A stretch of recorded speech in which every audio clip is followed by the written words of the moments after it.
When you purposefully select silence, it is never a retreat. It is not a sign of weakness. It is definitely not a passive response. Instead, it is a thoughtful, deliberate act of transformation. It is a boundary you establish not out of anger, but with profound wisdom. You see, individuals profoundly wrapped up in narcissistic behaviors thrive on engagement. They don't just seek attention, they seek emotional turmoil. They draw energy from your confusion, your inner turmoil, and your desperate search for clarity. That chaos is their life source. And when you decide to take that away, when you choose to be silent, you essentially suffocate their supply. There is a widespread misunderstanding that silence is equal to being weak, avoiding problems, or even being cruel. However, in reality, silence, when chosen with clear intention, stands as one of the most powerful acts of self-respect a person can commit.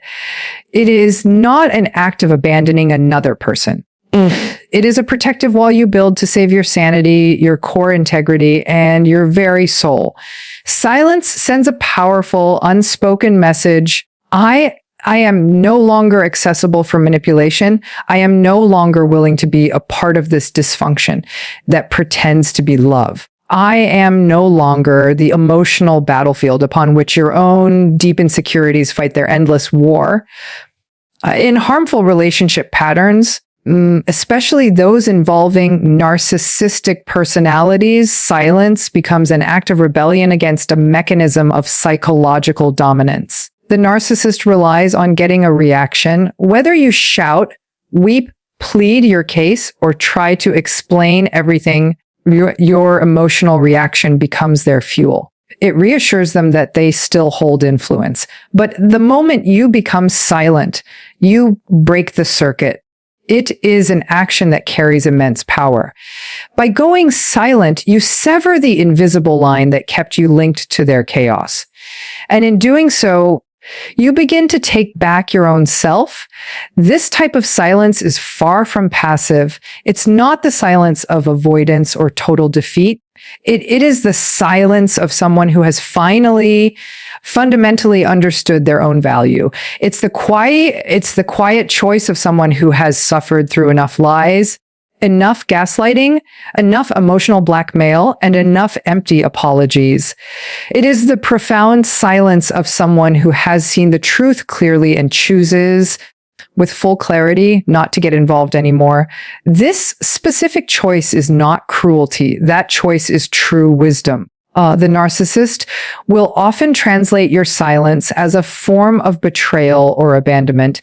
They will attempt to inflict guilt upon you. They will falsely accuse you of being heartless, emotionally cold, or purposely punishing them. But this defensive reaction reveals far more about their own sense of entitlement than it does about your actions.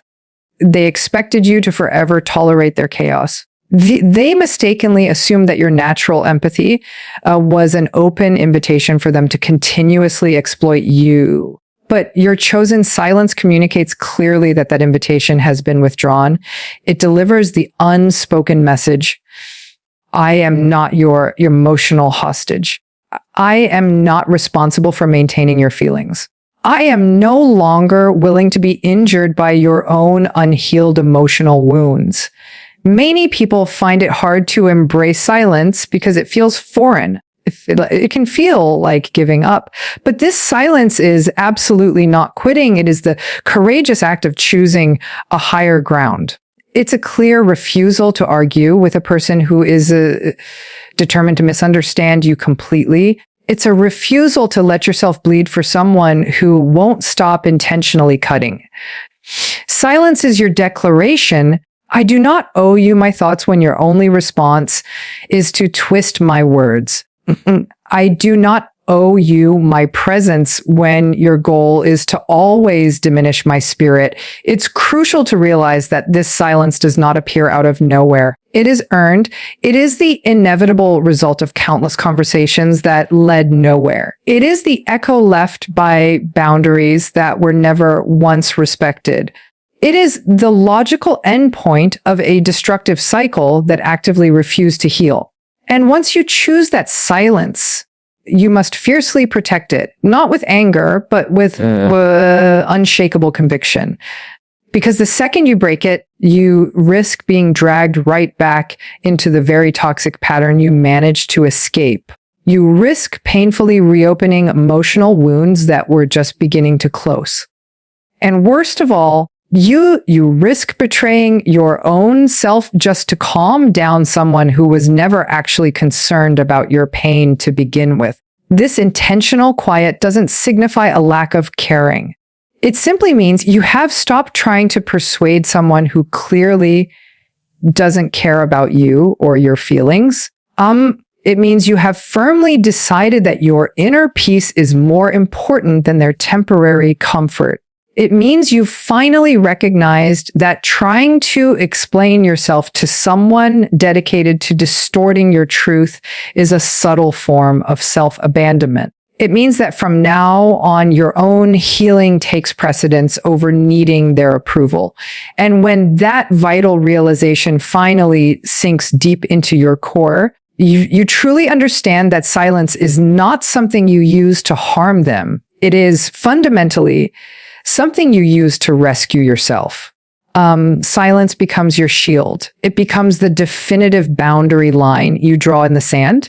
It is your way of definitively stating, I am no longer participating in discussions that are only designed to confuse me, invalidate my feelings, or manipulate my actions. I am no longer handing out explanations to people who instantly twist my words into dangerous weapons. I am no longer accessible for emotional battles disguised as love, disguised as concern, or disguised as normal communication. Silence is not a betrayal of them. It is a commitment to your own well-being. Leaf. It is the powerful moment you realize that your peace of mind will no longer negotiate with chaos. And when you finally embrace that kind of resolute silence, you don't actually lose your voice. You truly begin to hear it for the first time. Control is the life force of the narcissist. It is not merely a preference. It is an absolute necessity. Their entire sense of self is built upon its maintenance. Every word they utter, every manipulative action they weave, every instance of the silent treatment they deploy, all of it originates from a deep, unconscious fear of being powerless. Control is what allows them to manage their environment, to hide their profound emotional fragility, and most critically, to sustain the illusion that they are superior and entirely unaffected. But when you deliberately choose silence, that entire illusion begins to slowly and systematically fall apart. The tight grip they once held starts to fracture. The narcissist maintains control not through brute force, but through psychological entanglement. They meticulously study your emotional landscape. They learn what triggers your reactions, what soothes you, what you deeply fear, and what you crave. They use intense charm and absolute confusion in perfectly equal measures. They orchestrate emotional highs that are invariably followed by crushing lows. This is a carefully calculated rhythm designed to constantly keep you off balance, always doubting yourself, always desperately seeking their approval. This is not a relationship. It is solely a power dynamic. And they sit comfortably at the top until you make the choice to step completely away, until you become silent. Your silence is far more than just the absence of words. It is critically the absence of their control. And that is the exact moment panic begins to take root within them. It might not be visible immediately. On the surface, they may appear completely indifferent or unbothered, but beneath that carefully constructed mask, their entire control structure begins to weaken significantly. You were the person who always responded to the late night text messages. You were the person who offered reassurance, gave explanations, defended their actions, cried, or begged them to understand. You were the dedicated emotional responder they relied on to validate their distorted sense of reality. Now, you are no longer playing that role.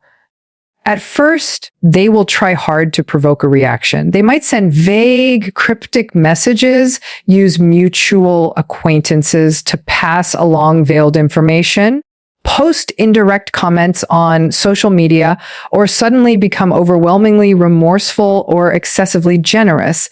But none of this behavior is genuine. It is all simply bait. They aren't truly interested in healing or seeking understanding.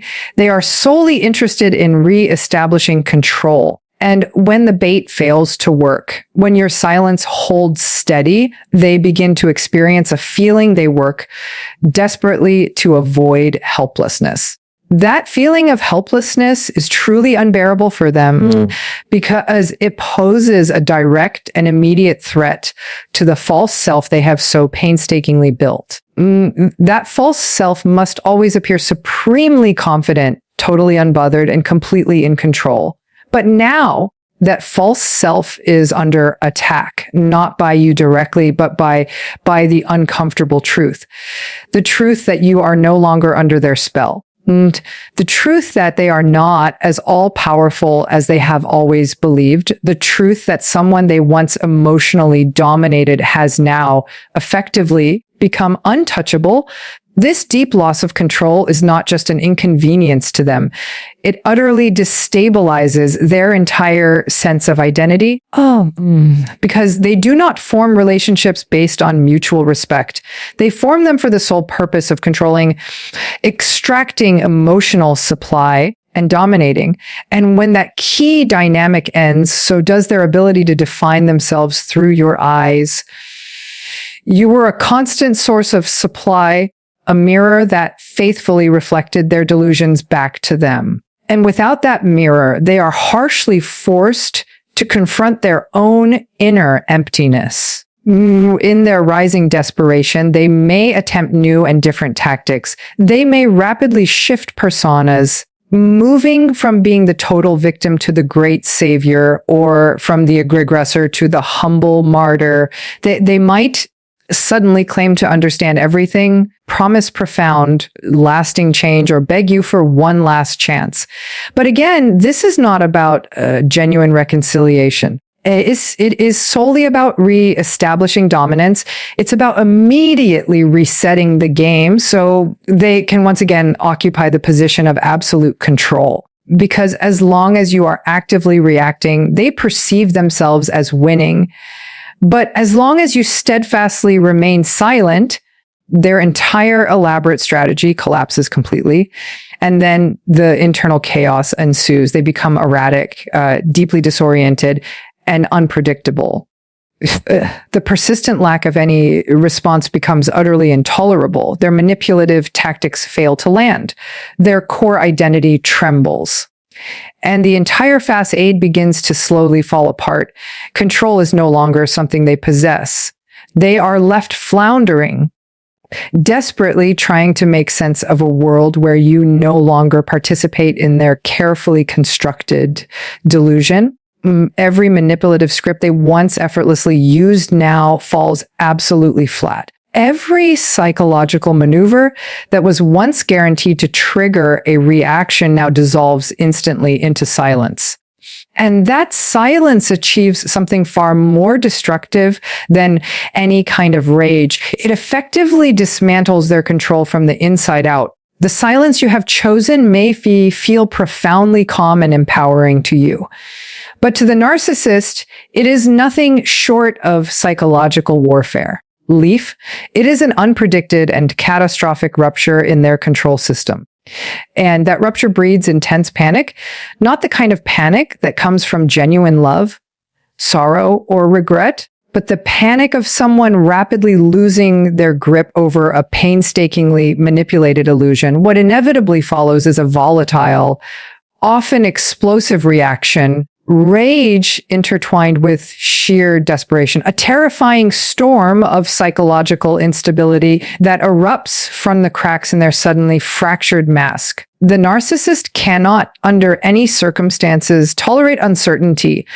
Your silence represents the ultimate unknown to them. It's not just your physical absence that destabilizes them. It's the fact that they no longer possess the blueprint for how to reach you, how to effectively manipulate you, or how to pull your emotional strings like they once did. For a person who bases their entire identity on domination, this is truly unbearable.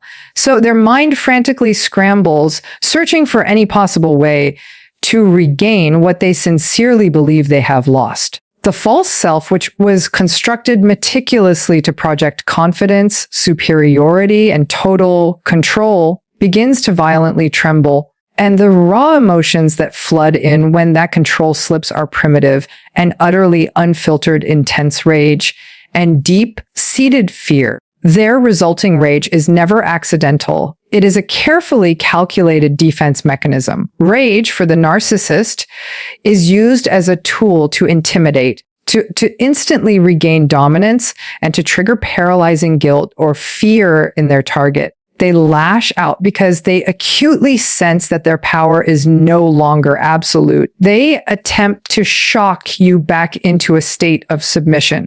This is the stage where you might see aggressive, threatening texts, highly unpredictable behavior, or blatant attempts at public humiliation. They may ruthlessly insult, cruelly belittle, or even actively try to destroy your personal reputation.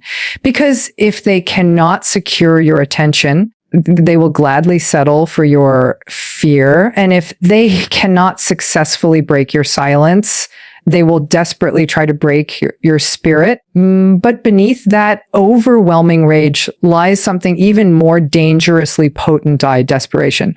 Desperation is not always loud. It is not always clearly visible. Sometimes it manifests as forced charm or a sudden overwhelming display of affection. It might be concealed by a flood of apologies, insincere tears, or a sudden dramatic willingness to work things out. But make no mistake, this is not genuine transformation. This is not remorse. It is panic disguised as repentance.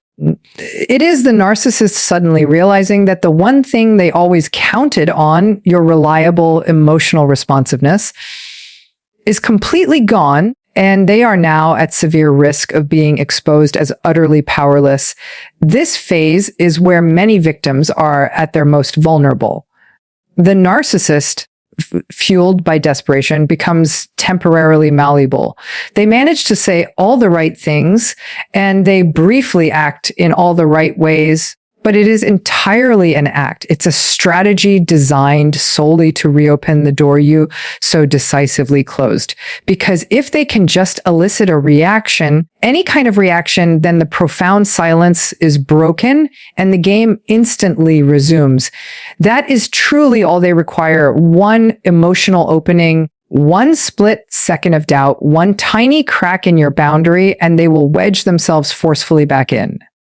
Not to genuinely fix anything, but to instantly reset the dynamic where they once again hold all the power. The panic they feel is also deeply rooted in their core identity. The narcissist absolutely needs a constant audience to affirm the grandiose persona they've so meticulously built.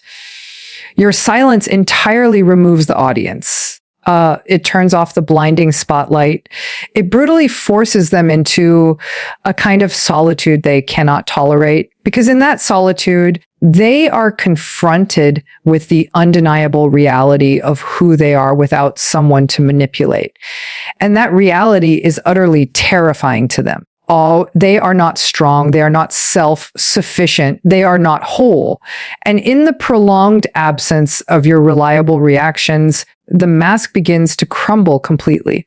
The volatile combination of intense rage and sheer desperation often leads to chaos. The narcissist may spiral into highly unpredictable behaviors, perhaps sabotaging others, lashing out violently at new targets, or rapidly shifting between extreme love, bombing, and devaluation with other people. Internally, they are utterly scrambling. They are desperately searching for a replacement, for new emotional supply, for anything at all that will restore the critical feeling of control they have lost. But nothing works quite the way you did.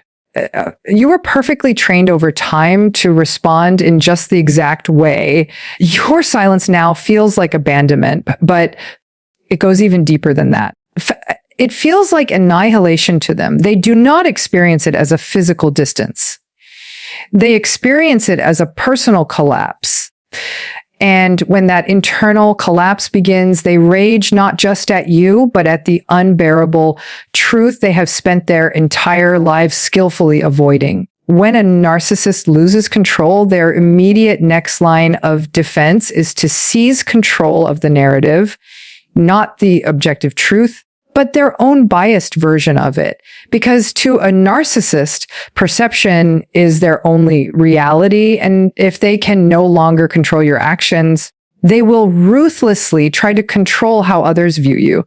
This stage is as coldly calculated as it is venomous. It is not born from a simple misunderstanding.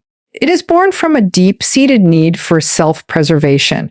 The narcissist immediately begins to spin completely false stories, severely distort real events, and then paint themselves as the sole innocent victim, all while painting you as the irrational aggressor. The smear campaign commences not as an act of revenge, but as a core strategy. They are not seeking justice. They are desperately seeking the complete restoration of the flawless image they've so carefully built. And you, by choosing to walk away silently, have become an immediate threat to that precious image. To maintain their illusion of superiority, they must completely discredit you. They must convincingly persuade others that you were unstable, toxic, overly dramatic, or deeply ungrateful. The main objective is to destroy your credibility so that if you ever do speak the truth, absolutely no one will believe you. They engage in subtle, insidious character assassination, carefully planting seeds of doubt in the minds of mutual friends, colleagues, and even family members. These insinuations might sound deceptively like concern. I'm genuinely worried about them. They might tell people that you're stupid, inherently ungrateful, or totally miserable. They might say things like, they haven't been quite the same recently.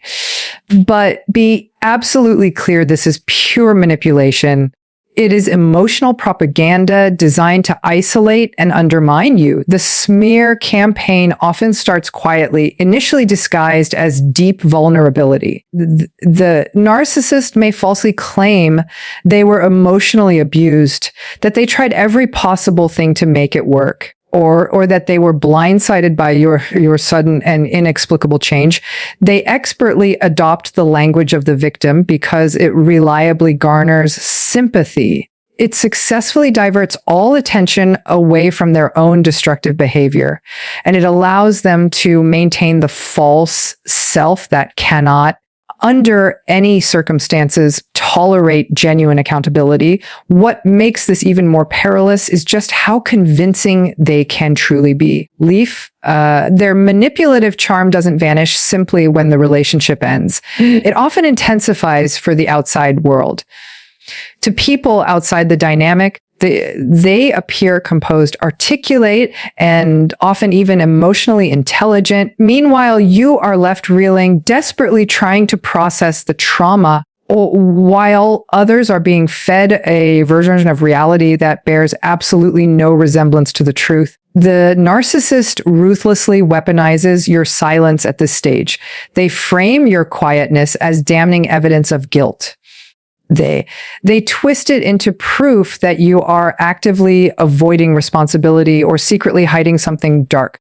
And because you are not engaging in the same theatrical, emotional display they are, others can easily be fooled by their flawless performance. It instantly becomes a relentless social chess game, one you never agreed to play, but one they are fully determined to win at all costs. Your personal dignity, your carefully established boundaries, your deliberate decision to stay silent, all of these are spun into malicious narratives that solely serve their agenda. Smear campaigns are not just about damaging your reputation. They serve another vital purpose: to soothe the narcissist's own fragile ego. But by portraying themselves as the completely wronged party, they successfully get to bypass the uncomfortable truth that they were the actual architect of the relationship's collapse. They effectively shift all the blame so they never have to confront the real consequences of their own actions. And in doing so, they completely maintain their internal fantasy that they were good, loving, and profoundly misunderstood, and that you were the problem all along. This extensive distortion even extends into their new relationships. The next person in their life, often brought in quickly after your silence, will be given the exact same rewritten version of events. You will be ruthlessly described as unstable or toxic, and the narcissist will be painted as the long-suffering martyr who endured so much pain. This serves to both fast-track intimacy in the new relationship and simultaneously continue the narrative war against you. The new partner becomes both a captive audience and a simple pawn in their ongoing, desperate need for total control. What is especially insidious is how frequently the narcissist will accuse you of the very things they themselves did.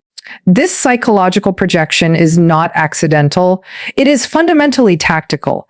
If they lied, they will vehemently claim that you were dishonest. If they manipulated, they will accuse you of gaslighting them. If they cruelly devalued you, they will insist that you were the one who was cold and neglectful. This tactic successfully confuses observers, especially those who were not close enough to see the hidden truth for themselves. It also ruthlessly forces you into a defensive position, a position they desperately hope you will take. Because if you react and lash out, they instantly win. If you actively fight back, they'll simply say, "See, look how aggressive and irrational they are." The smear campaign is solely designed to either aggressively provoke you or entirely isolate you. Either result greatly benefits the narcissist. This stage is one of the most emotionally draining because it deeply violates your fundamental sense of justice.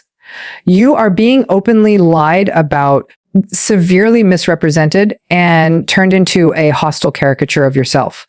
But the narcissist doesn't care one bit about the truth. They only care about control. They care about maintaining their carefully crafted image. They care about remaining on the false throne they built, even if that throne is entirely made of lies. So they cleverly speak just enough truth to make the lie utterly believable. They highlight your minor flaws while completely ignoring their major betrayals. They present half stories as whole, complete truths, knowing full well that most people won't take the time to dig deeper. And in the intentional absence of your clear voice, their version aggressively dominates the conversation. Narcissism is not true confidence. It is not inner strength.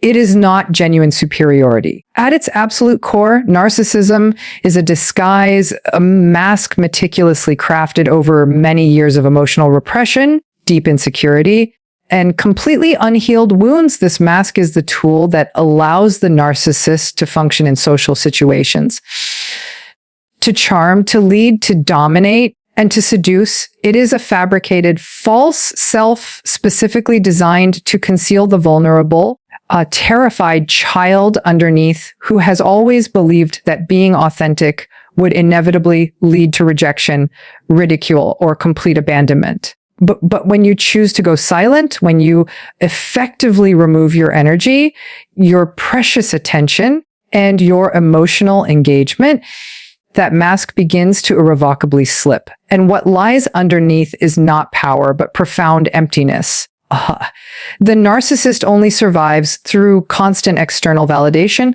Without it, they begin to decompose from the inside out. All their grandiosity, the false stories they relentlessly tell themselves about being special, superior, and invincible requires constant, never-ending reinforcement. When they lose control of someone who once perfectly mirrored their inflated sense of self, they no longer have access to the vital supply that propped up their entire identity. The cracks in their mask begin to visibly widen, and the emptiness they have worked so tirelessly to conceal finally starts to emerge. This emptiness is not a poetic metaphor.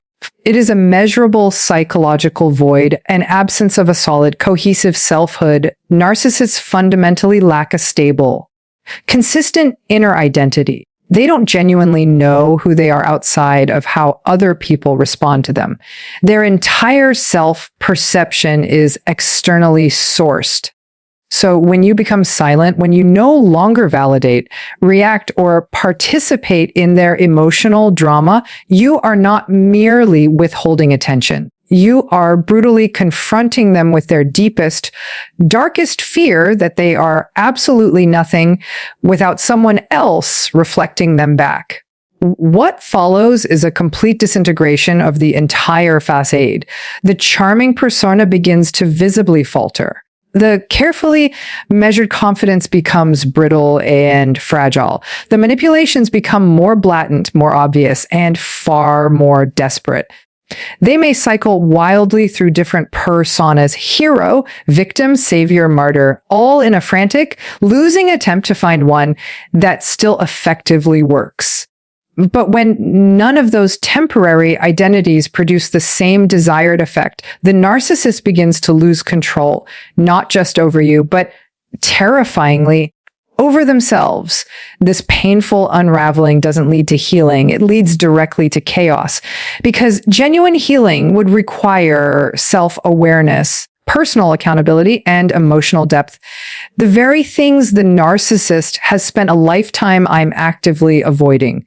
The harsh truth is, the narcissist doesn't know how to be real. They've worn the mask for such an extended period that they sincerely believe it is who they truly are. When it starts to crumble, they are left without a roadmap, without a compass, and without a sense of where the manipulative performance ends and the real person begins. Their behavior becomes increasingly reactive. You may observe them lash out more violently or spiral into deep isolation. They may try to fiercely overcompensate, posting grandiose, embodied boastful declarations on social media, immediately jumping into new relationships, or making highly impulsive decisions to regain some feeling of control. But these are never signs of recovery. They are clear signs of internal panic. They are scrambling desperately to rebuild the mask before anyone, especially themselves, can fully see what it was hiding all along. The emptiness underneath is filled with overwhelming shame, feelings of inadequacy, and a profound fear of insignificance. This is the exact emotional core the narcissist has tried to avoid at all costs. They are not simply unaware of their hollowness. They are absolutely terrified of it. It is the reason they constantly seek external attention, why they manipulate relentlessly, and why they cruelly devalue others. These destructive behaviors are not driven by genuine self-worth, but by an urgent, never-ending need to distract themselves from the vacuum within. Every single accomplishment, every compliment, every conquest is merely a temporary bandage over a deep, festering wound that never healed. When their mask finally slips, people around them begin to notice blatant inconsistencies. The charm that once seemed effortless now feels desperately forced. The lies become much easier to detect. The manipulation begins to feel like pure, frantic desperation. And for the very first time, the narcissist is at severe risk of being truly seen, not as the grand persona they projected, but as the fragile, incomplete person they truly are. This is a terrifying experience for them. It violently threatens the fragile structure they've built to protect themselves from reality. Without the mask, they are totally exposed, and without your reliable attention to feed their false identity, They are starving for significance in a world they no longer feel capable of confidently navigating.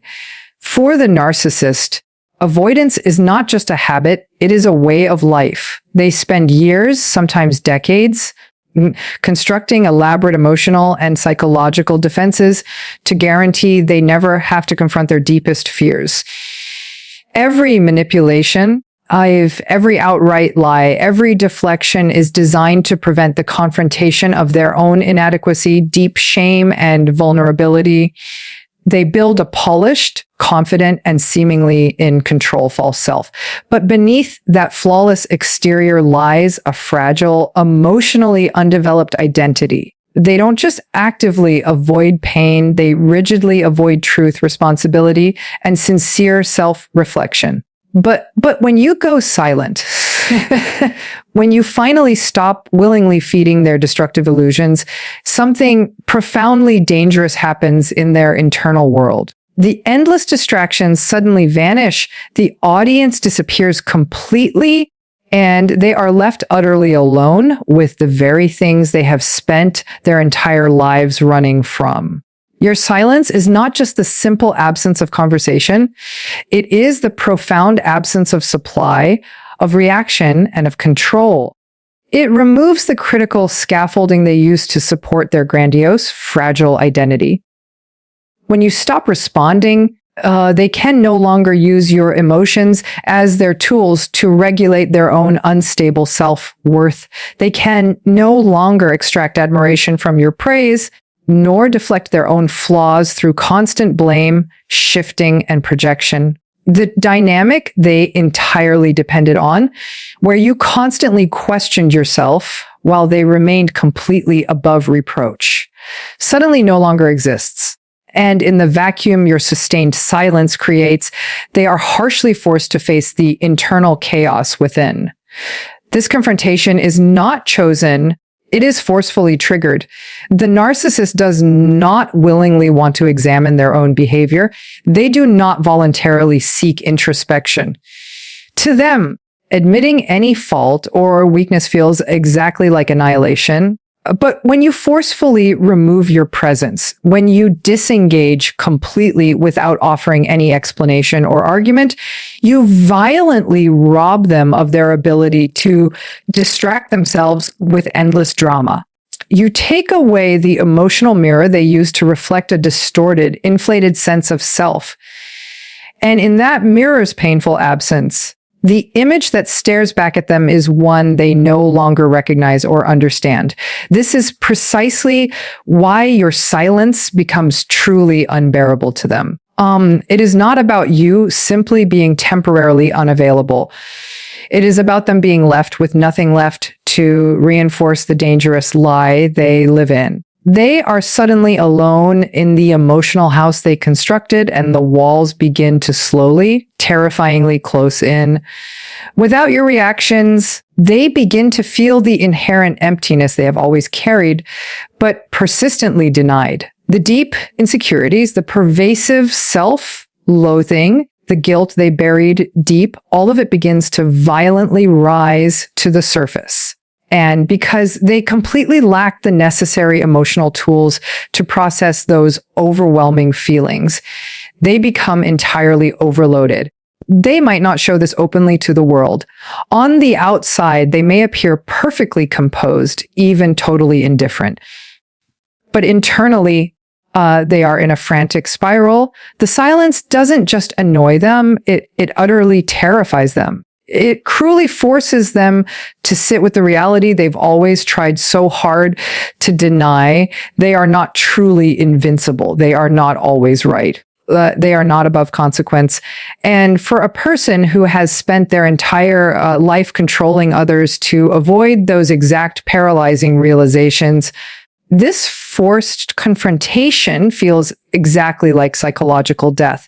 The silence makes them vividly remember every boundary they casually violated, every single moment they twisted the truth, every person they mercilessly hurt. But instead of reflecting with genuine humility, most narcissists will furiously double down on blame. It is infinitely easier for them to quickly rewrite the story than to try to genuinely rewrite themselves. But deep down, an irreparable crack has definitely formed. Whether they openly admit it or not, your resolute silence has planted a definitive seed of discomfort. They may frantically try to bury it, drown it in endless distractions, or smother it with new relationships and fresh attention. But that seed absolutely exists now. It is the very first terrifying taste of accountability, even if it is only faintly felt in the far background of their mind. There is also the profound fear of permanence. Narcissists often wrongly assume they can regain total control whenever they truly want to. They genuinely believe their charm, their manipulation, or their raw rage will always be enough to successfully bring you back. But your silence introduces a truly horrifying possibility, that you may be gone for good, that this time the destructive pattern has truly and unequivocally ended. And in that terrifying awareness, they are brutally forced to wrestle with a reality they've tried to keep perpetually out of reach. The realization that people can and will walk away from them, that their power is not absolute and total, and that relationships built purely on control are ultimately destined to collapse completely when the other person finally discovers their own powerful voice in quiet. Resolute resistance. This particular stage is not dramatic in a highly theatrical sense. It is quietly, inwardly destructive. It is an internal implosion. The narcissist may not even fully understand what they are truly feeling.